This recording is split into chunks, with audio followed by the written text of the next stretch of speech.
we got my guy Kev on stage here. Kev, you are one of the busiest people that I had seen from 2021. Now we're next year, man. How you feeling? Fresh year. How is it? I'm excited, man. We got a lot of new things we're working on. I'm really excited, man. It's always fun to be at the beginning of a project, not knowing where it's going or how far it may go. And that's kind of where I am now. All the things that I'm like, oh, as soon as I get back, as soon as I get back, I'm gonna start working on that. That time is here now, so I'm really excited. That's what's up. Because I feel Yeah, like for you, you got a few things that are already in motion that have been working well. Your content's good, you got that machine going. yeah, But the studio, I feel like that's the really exciting thing that's been yeah. growing. And Listen, man, I'm working on my own flywheel. Okay, Westbrook, they got their flywheel fast IP. That was the best graphic I've ever seen that you made. oh, thank you. And I was like, this is what I want to do. I want to do everything from Instagram videos to selling shows. So, and they all have their own value. So that's what's exciting. I have the same amount of joy from making a funny reel. Like I posted of Angel falling in the challenge show. It was just I spent 20 minutes on that, really just getting the fall right. And then I came here, I went on a location scout right before I came here to, this new show we're working on. And then this podcast, like they're all exciting for different reasons. So I'm trying to enjoy it all. Yeah.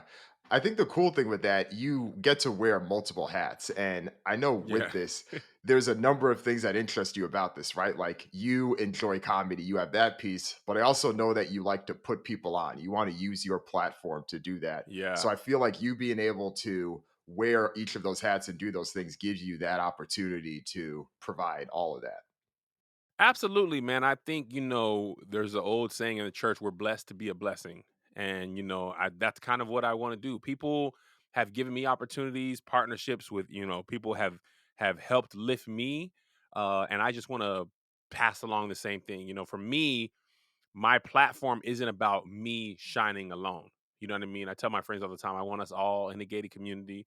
I want to, one of the things I used to do at All Def that I found a lot of joy in was give people their first great reel or first, time directing or whatever. And I found that I had as much joy doing that as making somebody laugh.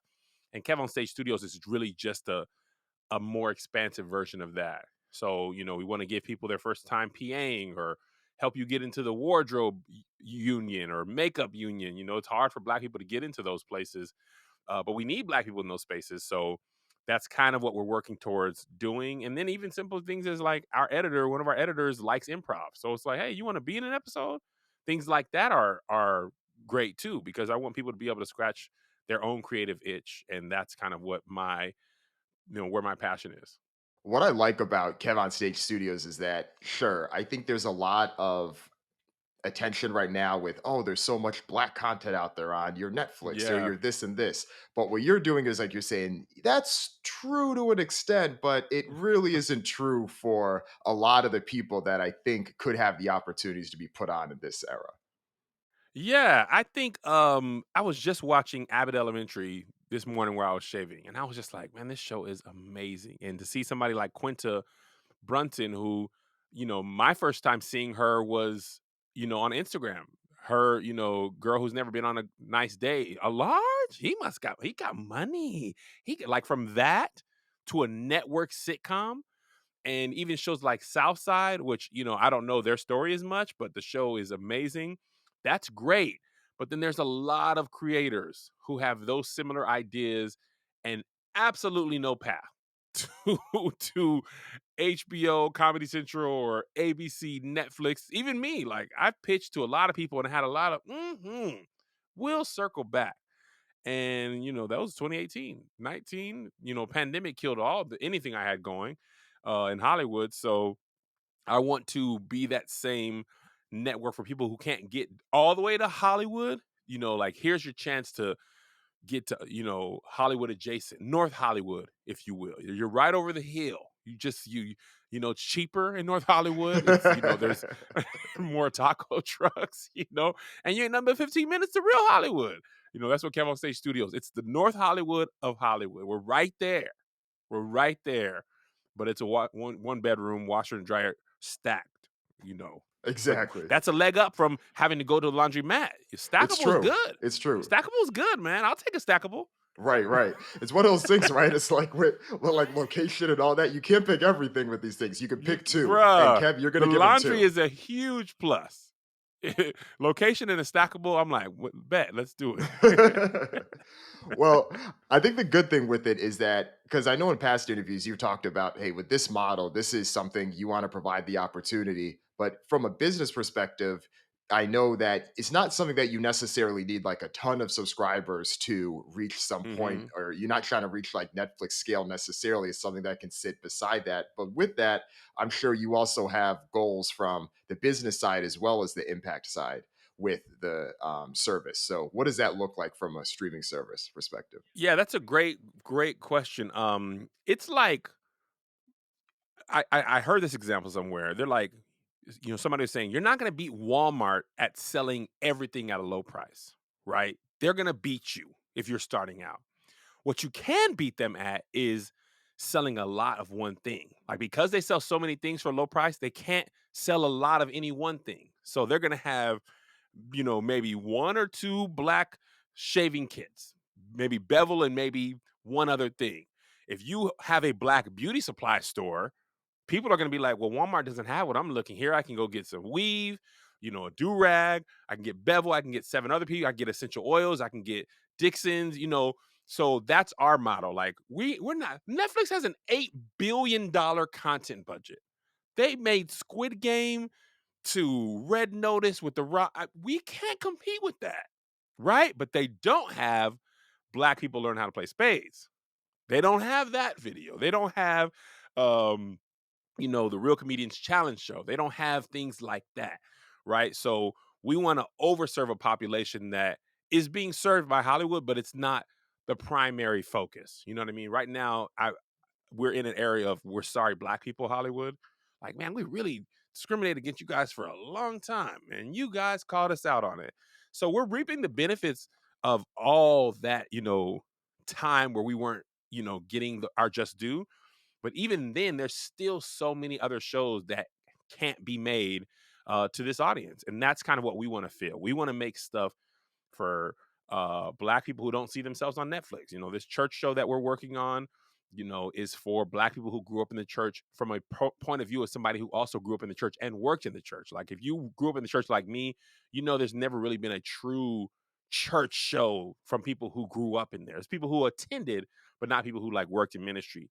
And Netflix might not see the value in making a show like that. And that's where we come in. And we want to serve that audience all that content where they can't get it on Netflix. And also, I'm not even saying you don't have to have Netflix. Like, I ain't gonna lie to you, Dan. I watch my Netflix, I watch Hmm. Hulu, HBO Max. Like, as a consumer, there's stuff that I want to watch too, like Game of Thrones 1 through 4. You Yeah, know, 1 through 4. 1 through 4. 1 through 4, Insecure, like all those shows. Of course, we're not even here to say don't watch Netflix and boycott Netflix. Like I wouldn't even ask you to do that because I'm not going to do that. But sometimes you want a nice steak dinner at a 5-star restaurant. Sometimes you just want a taco truck, and you can't get that experience. When you really want a street taco or the corn man selling elotes, a big steak dinner is not going to do it. So that's all we want to be, man. We're just a little taco truck on the street, man. Just pull up for real quick, get you 3 little tacos, you know what I'm saying? Some jarritos and a little elote and going about your way. You're not gonna bring your wife here to propose to her. But if you're in between work and you're like, oh, that's Kevin them taco, that's KevOnStage Studios. Just a little street taco place on the side. Right. And then and then with that place too, that's a place that has all the good ratings of the people that know what's up. And that's the thing. Somebody got to tell you about this place. Hey man, you got to go over there. Trust me. And that's kind of how we're growing, right? We don't have the marketing budget like Netflix. Like when Netflix came out, you had 3 months free, a year free. They had billboards and buses in Times Square. We don't have that. Our thing is like, yo, there's this funny show on this network called KevOnStage Studios. You got to check it out. Or you see a funny clip on TikTok and you want to see the rest of the video. That's our marketing right now. Word of mouth, your boy telling you, your girl telling you, or you see in a clip and you want to see more. Right. I think I heard you made the analogy once of the Sally's Beauty Supply as opposed to, what you may see at the traditional place like a Walmart, right? And I think Absolutely. even with that, it's like, from a hair care perspective, you know what? Yeah, Walmart may have that can of sport and waves, but I may want something a little more serious if you want to make sure the waves spinning, right? You got to get something a little Absolutely. tougher. They might just have Sport and Waves, but they're not gonna have Murray's. They're not gonna have Sulfur 8 just for me. They might just have one thing, and that's kind of yeah, that's exactly what we want to do here, man. And we're having a good time doing it. That's great, man. That's great. I think that in a lot of ways, like we are saying before, that's how you identify the elements of your flywheel and where everything sits and how you're able Hmm. to foster not just your platform but the other opportunities. And what I think it does at the end of the day, it narrows in, okay, what is the KevOnStage brand? What does it stand Yeah. for? And what type of opportunities you can create from that? Because I feel like with you specifically, you've now kind of hit this mode where I know you mentioned that, you were knocking on the door of many folks in Hollywood or anywhere else, and they weren't Hmm. necessarily letting you in. But now I feel like you're kind of at this stage where you are doing well for yourself, given everything you've built up independently. You're now able to leverage things. As you mentioned yourself, you got that Maserati, like you chilling from that perspective, right? Like you got those things. I'm curious though, because I know that, and as you know, definitely have broken down a lot of the levels of what creators are and the creator economy and all Hmm. those things. At this stage, you really do have the autonomy if you wanted to. Okay, at this stage, would I want to ever do some type of partnership or deal with one of these bigger distributors that are always trying to offer comedians or creators Yeah. like yourselves the serious bag? But I'm curious from your stage right now, like, is that something that would still entertain you? Like, is that something that you would You ever do? I've thought about it, and it depends, and I'll tell you why. One of the best parts about being at KevOnStage Studios and not having to answer to a network is not having to answer to a network. If I want to make a show, if I want to cast whoever, no name or whatever, I don't have to have anybody else say yes, or no, right? One thing is, I learned when I shot my first pilot that a network paid for. When they pay for it, what they say goes, right? So in this instance, they were like, take this joke out and this joke out and this joke out during the notes process. And then when we shot it, they're like, this isn't funny, this is not landing. We don't think black people are gonna get this. So we took all that stuff out, even though we were fighting for it. At the end of the day, they won because we were small and we didn't have as much power in the room. And at the end of the day, they passed on it because they said it wasn't funny enough. We were like, well, you took everything funny out. Well, how could it be funny? So, when you're first starting out, the network has all the power because I'm not Denzel or Shonda Rhimes. If I got an opportunity, they gonna tell me what it is, and I fight as I may. It's gonna be what they say. But here we can make what we want to make, and I think that autonomy is very freeing and it allows me to make what I know is good and funny. Like one of the things that I pride myself on is knowing my audience and what they will like and all that stuff. And even when I do like brand deals, especially early on, I would have less power and I would have to basically say whatever the brand said. And then it would come out corny. And I'd be like, my audience would hate it and they could smell the fakeness from a mile away. As I've grown, I've been like, hey, I'm gonna tell you right now, that's not gonna work. Trust me, let me do it this way, and it always goes over better. So in that instance, I love the autonomy. However, if we were able to partner with someone, it allows us to make things at a greater scale and provide more opportunities for other people and do things a lot easier.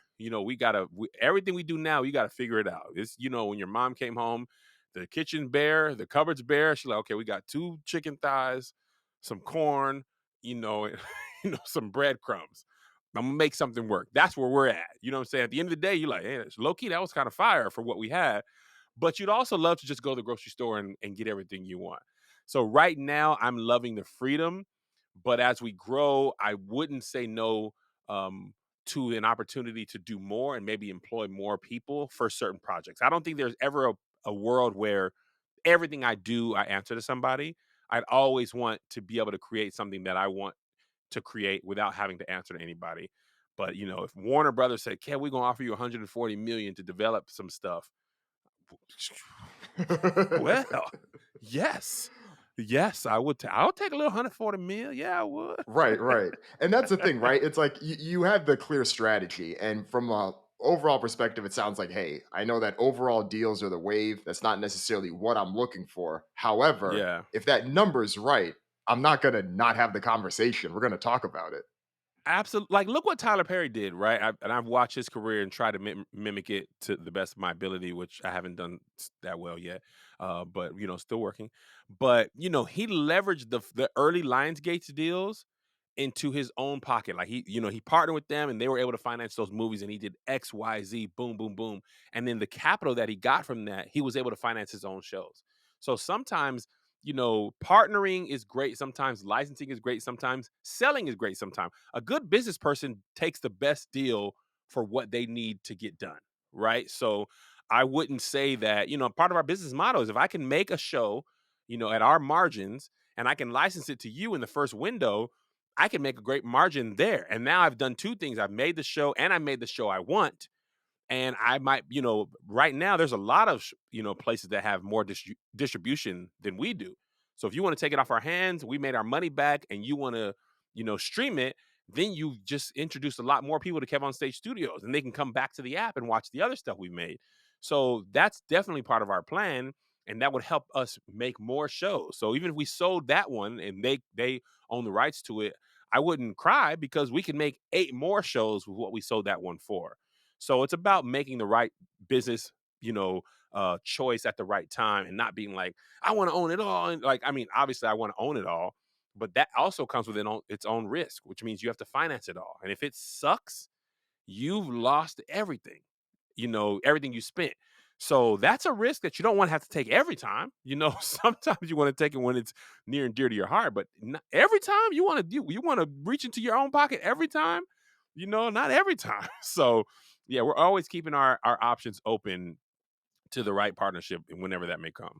Yeah, I think that's the healthy and best way to look at it because as both of us, people that spend a lot of time on Twitter, we know how big everyone wants to own everything, right? But until you're Yeah. actually in it, you don't realize how much nuance there is with all of that. And I really look at these things as a spectrum, as you do. And I think the best people have a mix of both of these things. And like you said, I know that, you mentioned Tyler Perry as a model the same way that you know how to create this content and do it at a way it's affordable. That's essentially what he did with like Meet the Browns, right? Boom, let me go sell this Yeah. to TBS. And now we got Mhm. cable distribution for however many years, he's been doing that kind of thing. Absolutely, and hardly anybody in Hollywood could shoot at the rate he shoots at. So his margins are much lower than a traditional network or even cable. So I mean, Tyler, you see articles they shot 20 episodes in 6 days. Wild. Nobody would even attempt that. And BT was like, "Yeah, we'll take more. We'll take whatever you got." So for him, he knows his audience, he knows his business model, he knows what works. Critics don't stop what he's doing, and the numbers reflect that he's doing the right thing. People criticize come what may, but when them numbers come out, people are watching. Hmm. So that's one thing I've been thinking a lot about is like, especially if you're on Twitter a lot, everything sucks. Everybody hates everything. There's nothing good. Everybody's wrong. But at the end of the day, somebody is watching that. Yep. So, uh, Yep. we be on Twitter trashing everything, but somebody likes that show and they're watching it weekly.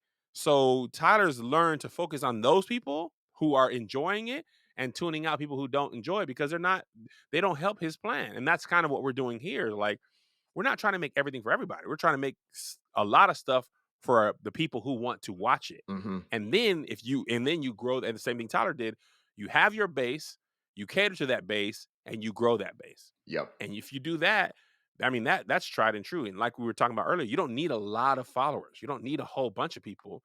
You need people who are really excited and who want to come to your live show and buy a t-shirt to support your Patreon and get your app. There's so many creators with millions of followers, but not a lot of active fans. Hmm. So when they try to go on tour or sell a t-shirt, people are like, "No, man, we're not, post the thing on Instagram I like. Right. But I want to do this." Nah, nah, nah, nah, nah. So I learned a long time ago, it's better to have 500 really active fans than 5 million people who kind of like your stuff. Definitely. And I feel like with you, you've been able to see that in real life. Like you are going on tour, you're seeing these people in person, you're getting all those Mhm. reactions too. And you mentioned earlier about just insights and you being able to see what works and what doesn't. And I wonder how much of that is based on just the feeling of, okay, this piece or this post that I hit really took off, and then I'm going to try to incorporate that into something, or how much of it is also, data driven as well, where you're looking at things, precisely, and you're like, okay, like if I'm spending this much time here, or what's that process like, from the stuff you put out on socials versus what you may do on stage? That's a great question. For socials, the one thing I've learned about the internet is I don't know anything about the internet. What goes viral, what works, man.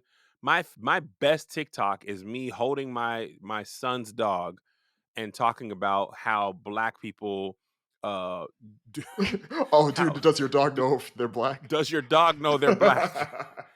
If you're Mexican, does your dog know you're Mexican? If you're white, does your dog know you're white? That didn't take a lot of thought. I literally was at home and he was about to get into something. I was like, and then I was like, I wonder if he knows that means stop in black. You know what I mean? And then I wondered if a Mexican family has their own version of that.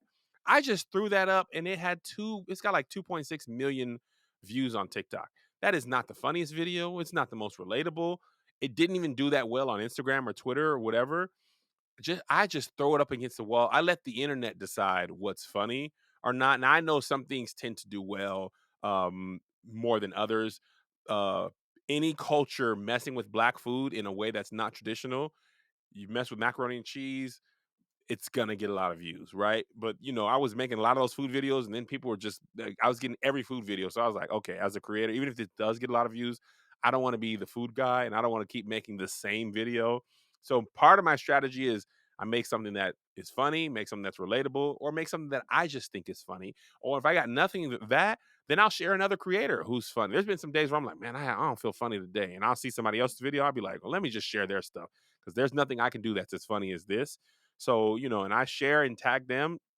And then I'm like, even if I didn't make something funny, I fulfilled my promise to introduce you to new creators. So that's kind of my strategy. And I just also am very consistent. Even if I don't think the video is great, I still post it because what's great to me and what's great to somebody else is very different. I've had a lot of videos that I think they're hilarious that did absolutely nothing.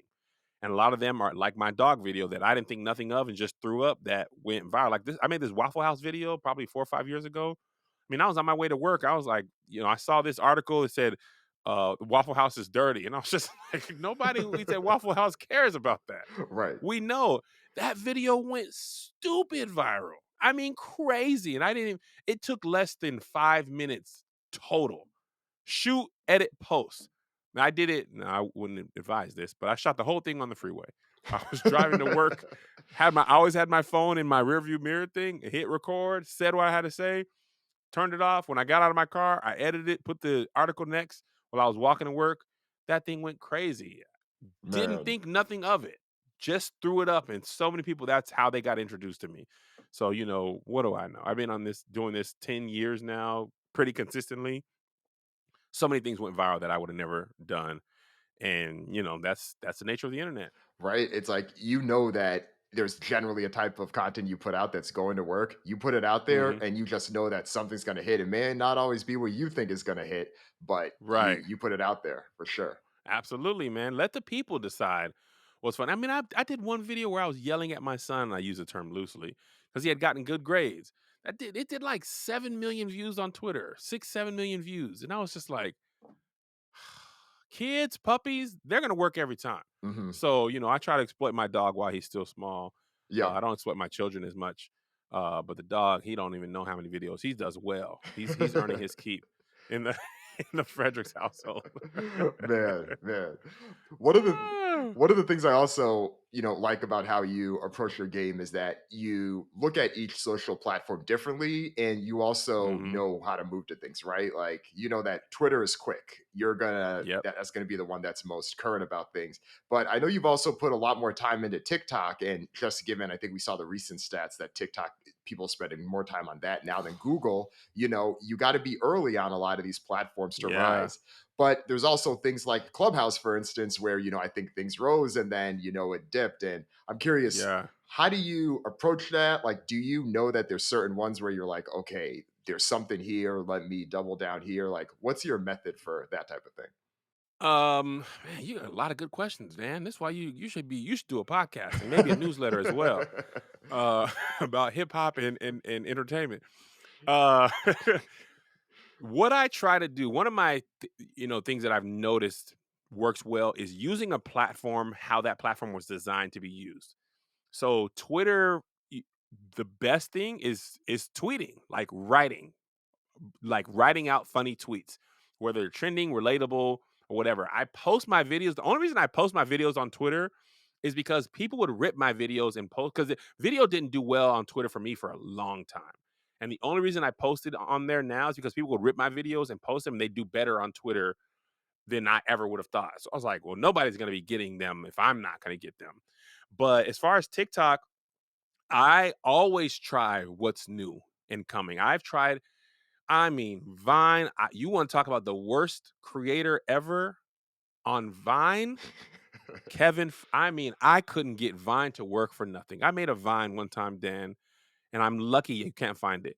And I was like making toast, and I made put a piece of bread in the oven, and then the Vine cut, and I had like half a second left, and I was like burnt, and it was just a piece of burnt bread, and I was like, I'm gonna stop doing this. It was literally the worst Vine ever. I tried Social Cam, Periscope, Clubhouse, Spaces, Fleets, Stories, Snapchat. I've tried everything. Part of it for me is like let's talk about TikTok for example. TikTok was a new there was so many fun ways to edit on there. Editing was more seamless. They had all those backgrounds. So as a creator, it was just fresh. But anytime children are using something, the user base is gonna grow. And I think TikTok used to be Musically, and I remember my niece was on Musically a long time ago. So my strategy is always dip my toes in the water, see what works, find out how that platform works specifically. Realized what I learned about TikTok is you got to be even quicker than other places on TikTok. I'm talking about people are scrolling like almost like this. You had like maybe 6, 7 seconds on Instagram. You got like 2.3 on TikTok. And you can buy 3 seconds if you put the caption. It took me a long time to realize you had to write the caption on the video because people are not looking down to I believe it's the left to see what you're saying. So you Mm. got to figure out, stop their thumb for 1 second and say, when this be like, or baby like, or whatever. That's step one. And now you might have their attention using whatever trend is popping or whatever music is popping. Now that's step two. Now you got them for 7, 8 seconds. Now you may have a chance. But almost all of these platforms are, is it funny? Is it entertaining? Is it educational? Or is it relatable? If you're doing one of those of the four, you'll be better off. But like I was a long-winded person, so I was on Periscope early and I stayed for a long time. And I have so many of the people who are now on the stage crew, which is what we call our group of fans. I used to go on Periscope every day while I drove to work. I was stuck in traffic for an hour and a half. I'd be on Periscope for an hour and I'd just chop it up. I'd sing video ideas, and so many people loved it and they stuck with me for a long time. And another thing I do, and I know I'm just rambling, I test out concepts on platforms, right? So I'll tweet something. And if that tweet does numbers, then I'll be like, bet, I'll make a video of that. Like, Mhm. for example, UberFacts tweeted, this is a trend maybe last week. UberFacts tweeted, what's a company secret you can spill now that you don't work there anymore? And I was like, oh, I worked at the bank. I quote tweeted, the bank does actually overdraw you on purpose. Like a lot of people used to accuse us of that, and we would have to lie, but they actually do it on purpose.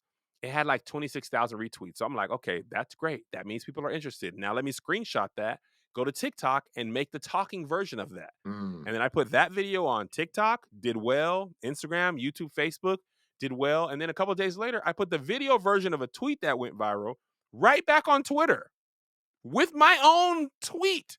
And it also went well. And I'll do that all the time. If I'm not sure if a video work, I'll post it on my stories and I'll check the engagement. If I get over 50 shares or 100 shares, I'm like, oh, I'll take that off and put it on the main grid. Sometimes I'll make a full video. So I'm kind of like seeding out content Mm. and seeing what people respond to and then deciding if I want to make a full video after that. I have to do that now because I'm doing other projects. I used to just scour the internet for videos all day, but because we're making stuff for the app and stuff, I don't have as much time. So I'm kind of like throwing stuff against the wall, seeing what works, and then making full versions of that. And that's kind of how I continue making content consistently while I'm really spending more time creating long form content where I'm on set 10, 12 hours a day. I just don't have the time to be on the internet like I usually was. So I've got to like be more strategic about doing it. Mm. That's your fast lane IP model right there. You just broke it down. Yeah. Yeah, yeah.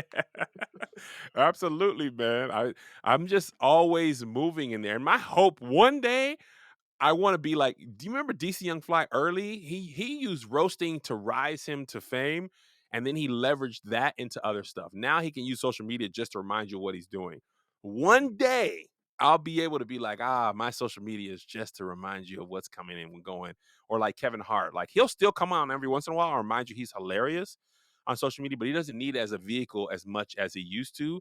That's my goal. When I can go a week or a month of without making something funny and people still are checking in. But I'm probably a little ways away from that. What do you think that would look like to get there? Like, is there a particular number, or do you feel like it's like a feeling of where you are in your career? I think what it really will probably be is when I'm shooting so many things that take up my full day. When I'm shooting 12 hours on set, it's really hard to make a great internet video that day because I'm not on the internet because I'm shooting. When I'm on break, I might be scanning, but the lunch on set is 30 minutes, if that. Feels like by the time you sit down and eat, and then you're back on set for 6 hours. If I was doing that for 3 months, it'd be tough to make the same amount of content that I'm making. So if I was basically doing those kind of projects back to back, then I know my social media will suffer in the sense of creating at the pace I usually did.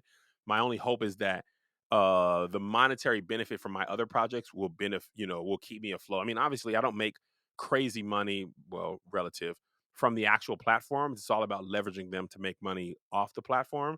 But we still get paid from Tik. I mean, not TikTok. I mean, technically TikTok, but I don't make no money off that. Instagram, Facebook, and YouTube. So my hope is that I've got so many projects that I'm making either for my own distribution service or for somebody else or a partner or something we've sold that I'm like, man, I'm making too many things. I don't have time to like see what the TikTok trend is. But honestly, Dan, I like making videos so much. If I was on my lunch break scanning through TikTok, I will make a video because it doesn't take me that long. Mhm. My best skill isn't funny, isn't being hardworking. It's efficiency. When I'm inspired, I can download, shoot, and post in no time. And TikTok, God bless them. So happy you can just click download for most videos. Don't make me go through screen recording and down. That's too Right, right. much. You want people to share these anyway? Make it easy. So I can do a whole thing in less than 5 minutes. So as long as I got 5 minutes, I'll probably make something. Yeah. I feel like that's what drives it at the end of the day, right? Like there has to be something beyond just the monetary gain to make Yeah. you want to continue to feel inspired to create. And that's great that you have that still with the videos. I mean, I definitely sense that from the joy and passion that you share out of it. But I think for a lot of people that do create content on the internet and then that is the awareness they build to sell elsewhere, they ideally would just love to sell the other thing, but the internet feels like this thing that they have to do. So the fact that you don't feel that, I mean, I'm sure it's still exhausting for sure, but the fact that you don't feel Yeah. that naturally, I think, is what helps that longevity. Absolutely. I think, we all deal with like burnout or not feeling funny or feeling like I'm never going to come up with any other idea. But I see the value in using these platforms, but also leveraging them to your own stuff. Like being an early YouTube creator, when Adpocalypse happened and Logan Paul did that Suicide Force thing and everybody's monetization was punished, that's the first time I was like, oh, snap. I didn't even have nothing to do with this. I ain't never been to Japan. I would never. Why am I getting punished? That's the first time I was like, I can't rely on these platforms. And then when Vine came and went, even though I sucked at Vine, there was a lot of people where they depended on Vine. And luckily, most of the creators who were big leveraged that to Snapchat or Instagram or YouTube. But some of them never even got close to the heights of that they had on Vine. And the same thing happened on Instagram or TikTok or whatever. A lot of people are one platform dominant, killing it on TikTok, but nowhere else big. I would rather be 5 platforms doing okay than one platform dominant because now I can go from TikTok, Instagram, YouTube, Facebook, into my own platform, Patreon, which is fantastic. It's very important to what we do here. If I only had Patreon, I'd be okay. So, I've kind of like made my exit strategy because the internet changes too quick. One day it's popping. Clubhouse, man, people were It was the thing for like 5 months. And then everybody felt like everybody was just like, "Nah." And like one day, and it's still there. They still have great stuff going on there. But during the pandemic, man, it launched, or not launched, but it popped at a perfect time when everybody was at home. Right. But then people just got sick of people talking. And Facebook came up with their own one, and Twitter came up with their own one, and then Clubhouse didn't have, that, exclusive thing anymore. I mean, that's, you talk about a quick pivot. Yeah. Clubhouse, how quickly Twitter jumped on that was fast. Hmm. It took Instagram a long time to copy Snapchat. Yeah. And It took Twitter, felt like 2 months yeah, before they Spaces had was their up rival. quick. I was like, Jesus. And the thing that Facebook did really well, and this is kind of what Twitter did too, they said, we're not going to beat Snapchat's market share. And we don't have to. All we need to do is slow their growth Hmm. and get somebody who was never going to go to Snapchat to do what they would have done on Instagram. My wife is that person. She never went on Snapchat ever. But they took that idea and that, stories, put it in Instagram, and she was like, "Oh, I'll do this." And I was like, "Girl, I've been telling you about that on Snapchat." She was like, "I'm not downloading no more apps." And that's the same thing. So that's why I never want to be one platform dominant, because the winds, they blow and change too quickly, and you could be caught in the cold. Like YouTube, man. YouTube decided on a whim. It felt like family content. If it looks like it's geared towards kids, you're not going to be able to monetize that. People went from making hundreds of thousands of dollars a month to zero. When they decided they didn't want pranks anymore, people went from making 50 grand, 150 grand a month to like literally zero. I'm not even exact. I know people who had to give up their house in the Hollywood Hills when YouTube was like, we're not doing that no more.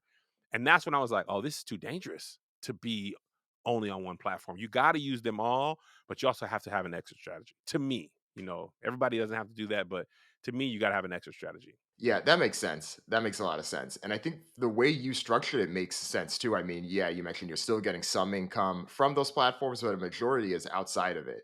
And Hmm. I'm curious, what do your splits and breakdowns look like from a percentage perspective of, like how much does come from those platforms versus how much comes from your other content or your stand up or any of the other ticketed type of things? So the most lucrative by a mile is live events. Touring live events is the most lucrative. That's why when the pandemic happened, I was like, oh my God. Because that, before the pandemic, that was foolproof. As long as people wanted to come see you, you'll be able to eat forever. And then all of a sudden, no. So for me, the most important thing is touring. The second most important thing probably is my Patreon, because that's a group of people who really believe in what we're doing here and support me. And if I lost my other platforms, they would still be there. Outside of that, YouTube and Facebook. YouTube is really consistent monetarily. Facebook can be a blow up, for me at least, a blow up and then nothing. You have some months where it's, you know, 2 grand, and some months it can be 10 grand. You know what I mean? So it's like we really can't build a business off of that, wave of, or unpredictability. But for me, I probably say 60% is live, 40% is, or I'm sorry, 20% is like Patreon, and the other is like podcasting. Podcasting can be really lucrative with the ad revenue. It's also platform agnostic. Like I don't need to be monetized on YouTube because I'm monetized through the ads that are baked into the podcast. So for me, those are what I focus on, and everything else is gravy. Whatever Instagram pays me, gravy. Whatever Facebook pays me, gravy. Whatever YouTube pays me, gravy. And those are the things I have the least amount of control over anyway. So yeah. That makes sense. Yeah, and I Hmm. think like that split too honestly sounds like what it's like for a lot of artists as well. I mean, Yeah. so much comes from live performances, more than half for most of them, but that other chunk, whether it's through their branded partnership or any of their influencer revenue that they may have, but also what they get actually selling their music through streaming Yeah. or the publishing revenue that comes in. So there's definitely a ton of similarities there, which is why I like the model of what you all and what you specifically have done to build Hmm. it up. But I think the difference, though, is that I probably see a little bit more creativity on average from some of the more successful independent comedians than Mhm. maybe some of the more, successful artists. I feel like there's been more of like a standard path, but whether it's you or some of the others that have, risen up, especially in the past 5 to 7 years, there's Mhm. definitely, I think a bit more variety in, especially whether they're building their own studios or they're trying to do a few more creative brand partnerships and deals. I've always been fascinated with that piece about how comedians and stand-ups are able to monetize and use the internet.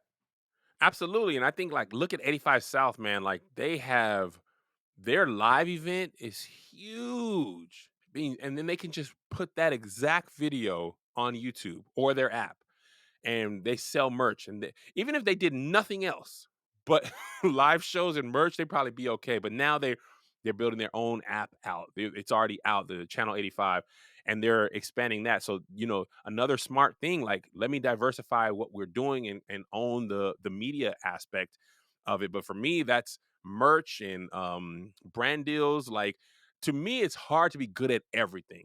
You know what I mean? Like so I don't try to be. I'm like merch. I'll focus on the road, and if I have a great idea, but it's not my strong suit because fashion and design aren't my strong suits. So I'll just really make stuff for the stage crew who loves it, and I'll focus on live events, video content, and podcasting, and I'll be strong there. And then you have people like Country Wayne who like mastered Facebook and Instagram. Like he knows the amount. You got to be at least 3 minutes to get really paid. His sketches are 301. They gonna be over three on Instagram. They start really quick. So he's mastered that, and he's also on the road. So everybody has their skill set, and it's kind of like to me basketball players. Like LeBron's the greatest player to me ever, and he's good at a lot of different things. Steph is the best shooter ever. So he doesn't have to be a rebounder like LeBron because he's gonna shoot threes from the logo. So you won't be able to guard him. And that's kind of how I think of creators. Like very few people are as well rounded as LeBron, but you're gonna have a long career being really good at one or two things. And that's fine too. Yeah. And as long as the platforms that are there are still aligned to like where your skill set is, the better, right? Yeah. Because it's one of those things where Steph also was really good at something that he was able to set a trend with and, just got more and more favored to as the game went on. But it's like if you're really good at, the like that Charles Oakley, old school Right. 90s Knicks game, you might not have as long of a career as you may have Oh had in no. 93. You, you that's a fantastic point. Charles Oakley wouldn't know what to do in this game. Like he's still gonna be big and strong, but he's gonna be guarding Luca or Kevin Durant, and they shooting from three. They're driven, driving around you. The game has changed, so that's a good point as well. Like you the game changes. So you have to be able to, change with the game. The internet changes. That's the same thing with comedy. Like what was funny and tweetable 10 years ago isn't funny or tweetable this year. And I'm not one of those who complains about cancel culture as a comedian. Our job is to know where the line is, know where what society thinks is funny, and stay there. And not to be like, well, this was funny 12 years ago. Yeah. The Nutty Professor was hilarious before, but it wouldn't be as funny if it was made now. People would call it fat phobic or whatever. And but if you watched it then, it was great. You know what I'm saying? Pepe Le Pew, hilarious as a kid. Now you're like, yo, what was he on, man? What was it? Where's the consent? Leave her alone, man. Let her go. So I think comedy and everything is similar. Everything is changing. Fashion, language, music, all of that stuff. So, as a creator, you have to be aware of that change or get left behind. Yeah, and to bring it full circle, what you brought up with Vine is a great example of this. You yourself may not have been the most successful on that platform, like you said, but there are many people who had some of the most popular Vines that were like winning and spread everywhere. And Yeah. unfortunately, I just haven't seen them as much because there's something about that 6 second storytelling that they did so well with that just didn't Yeah. translate as well to where things are right now. Absolutely 100%. That's what I was saying. Like some people translated, but some people that was it. They never reached the heights they had on Vine ever again. And some of the same trends on Vine probably would work on TikTok, but not exactly. So, you got to get in where you fit in and fit for as long as you can. And then as the world changes, you got to fit there too. And that's to me the only way to survive. Definitely. So for you, just because you are wearing, as we talked about, all these different hats, all these different roles. 5 years from now, 10 years from now, of course, we don't know where things are going, but in the Yeah. ideal scenario, what would you like to be doing more of, or what would you like to be doing less of? More of helping other creators create their content. That's actually one of the things we want to do at KevOnStage Studios. It's the hardest part though. Much harder than I realized. To even maybe make somebody else's show, to even go through the legal process of trying to make it is already expensive. So I found that that part was a lot harder than I realized. If somebody comes in and is like, "Yeah, whatever deal is fine," it's very easy. Somebody's like, "I've got these ideas and stuff," talking to their lawyer, our lawyer, it's tough. And to do development, you need somebody who can focus on that. You need the resources for legal. You need the production staff to be able to go and make that. So I would hope that we could grow enough to be making more of stuff for other creators and creating those opportunities. Right now, we're kind of focusing on building the foundation with the team we have. But in order to do that, we'd have to scale out a little bit. So that would be our goal. I would also love to be making independent movies. That's always been a dream of mine. I just love the experience of movie, either in theaters or home. I don't care. I'm not like one of those creators like it's got to be in the movie or it ain't real. Like I was poor, so we couldn't go to the actual movies that much. So all my dreams and memories are watching them at home. So I don't care if you're watching it on your phone or TV or whatever. But I'd love to be doing those two things, if nothing else. Creating content with others, and then creating movies and creating stuff that I would love to create, and hopefully distributing it to a lot of people. The one thing about the Kevin Stage Studios app right now, it's still very small. So, to the viewer, that's fantastic. But the other streamers and distribution sites, they have a lot more access. If I tell you to go watch a show on Netflix, the chances of you having Netflix are very high. So, or HBO Max, something like that. If somebody tells you to go watch something on Kevin Stage Studios, the chance of you already having that app are not as high as you having Netflix. So our hope would be that, oh yeah, man, I'm gonna check that out. I didn't even know we had that. So but you got to have the show that breaks through. Like if you think about Apple TV, as much money as they have, people didn't really click in by and large until Ted Lasso. Right. Like I watched C, they had a lot of stuff. Nobody cared by and large until Ted Lasso. So even and they have $1 trillion in cash. People were like, meh, you know what I'm saying? Yep. Yep. So it's not just unique to what we're doing. It's a lot of places that struggle. Peacock and Quibi. Quibi had all the money in the world, access to every A-list star in the world. People were like, meh. So it's not easy, man. It is not easy. It's not even unique to being small. It's just not an easy business to be in. So I would just hope to still be here in 5 years. Low key, to still be able to do this for a living in 5 years, I would be happy with just that. No, man, I think you will. And I mean, I'm not just saying that as someone that's been a fan of your content, following you for a while. I mean, Thank you, thank I you. really do look at you as one of the success stories when we think about this era of the internet and what the creators were able to do in this phase. I feel like we've seen folks in, past eras and eras before that, and the internet has always been so nascent, but I think Mhm. your And focus and what's that word mean? consistency. Wait, which I one? really don't know. Nascent? What's that? Oh, in terms of like just being early on a trend and just being, like quick with it, like I think that, you know, for you, oh man, lost my train I'm of thought. sorry, We I can didn't mean edit to this interrupt out. you. No, no, When all people good. use a word that I don't know, I always ask because I'll be like, that was nascent. And Yeah. then people be like, what that mean? Oh, what it means is early on to the trends and whatnot. You know what I'm saying? So I didn't mean to get you off track, but I was like, oh, that's a good word that I don't know. So I had to ask you real quick. I could have Googled it later, but Oh no, no, I wanted to ask you while I had you. I appreciate that. And no, people will appreciate this too, just from like, the conversation for sure. No, so normally but some of these things, editors, I'm like, no, can y'all take that out? Be like, no, we're leaving this in here because other Leave it people in, can, editors. can learn too. But yeah, man, I mean, like I said, the focus that you had with so much of the content that you put out and also just how you continue to enjoy it, I feel like that is the model. And I'm really excited for you and where you continue to grow, and the fact that you're leveraging your platform the way you have it to put people on. I mean, that's the dream. I mean, I know that, I'm definitely, in the days of it, it could likely feel like a lot of work, but hey man, Mm. you're doing the work, man, and it's much Thank appreciated. you, man. That truly means a lot, Dan. I appreciate you even saying that, and I'm glad that you think I'll still be here in 5, 10 years because I hope to. But if not, I own a house in the small town. If you see me living in South Carolina, just figure out that it didn't work. Hey, man. But I'll still be happy. I'll still be making videos or doing podcasts or something. The joy will be there. The joy will be there for sure, regardless. But hey, man, Kev, this was great. I really appreciate you for making the time. Thank you, man. But before we let you go, anything you want to plug the audience, let them know some of the content you got coming out on the Yeah. streaming service. KevOnStage Studios, man. Go to your app store, whether you're on Apple, Android, Roku, Amazon. Go to KevOnStage Studios, download that.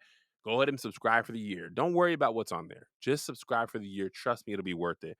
We've got a lot of amazing things on there. We got the Real Comedians Challenge Show, which is just knock down, drag out funny. We've got What's Good, which is a food show with comedians, and comedians are more like regular people than chefs, so you're gonna feel like it's you and your friends going out to eat in a different city. We've got Love on Stage, which is a dating show my wife created and produced.